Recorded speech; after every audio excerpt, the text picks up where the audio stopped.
So friends, boycott war 2 cinema అని చెప్పేసి విపరీతంగా ట్రెండింగ్ చేస్తున్నారు, వైరల్ చేస్తున్నారు. సో ఏ విధంగా మీరు ట్రెండింగ్ చేస్తున్నారో తెలియదు కానీ, సో డెఫినెట్గా చెప్తున్నాను, వార్ 2 అనేది బాయ్కాట్ అనేది అవ్వదు, బాయ్కాట్ చేయలేదు. ఎందుకంటే సినిమా అనేది మనకి విఎఫ్ఎక్స్ పరంగా, విజువల్స్ ఎఫెక్ట్స్ పరంగా మనకి ఏదైనా కొంచెం అటు ఇటుగా ఉన్నా కానీ మ్యాక్సిమం వాళ్ళు చెప్తున్న టీం నుంచి వచ్చిన అప్డేట్ ఏంటంటే, మేము రష్గా చేయటం అయితే జరిగింది. టీజర్ సంబంధించిన ఏదైతే అవుట్పుట్ ఉందో అని చెప్పడం అయితే వాళ్ళు క్లారిఫై చేస్తారు. అల్టిమేట్గా క్లారిఫై అయితే చేయడం జరిగింది. బట్ మనం కూడా అర్థం చేసుకోవాలి.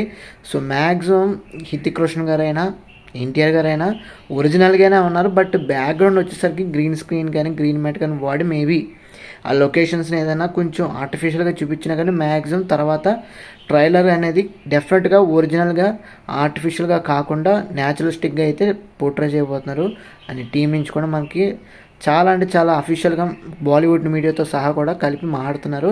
సో డెఫినెట్గా మనకి ట్రైలర్లో మంచి అవుట్పుట్ అయితే మనకి అందించబోతున్నారు, అందులో no doubt at all.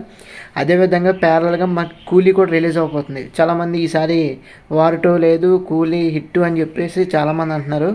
So చూద్దాం ఏ బేసిస్ మీద వార్ 2 కానీ కూలీ కానీ ఏ విధంగా పోర్ట్రే అవుతాయి, ఏ విధంగా సినిమా రన్ అవుతుంది, కలెక్షన్స్ రప్పిస్తూ చూద్దాం ఆ రోజున. సో అది ఓవరాల్గా అప్డేట్ అయితే మీకు నచ్చింది. తప్పకుండా మన ఛానల్కి సబ్స్క్రైబ్ చేసుకోండి.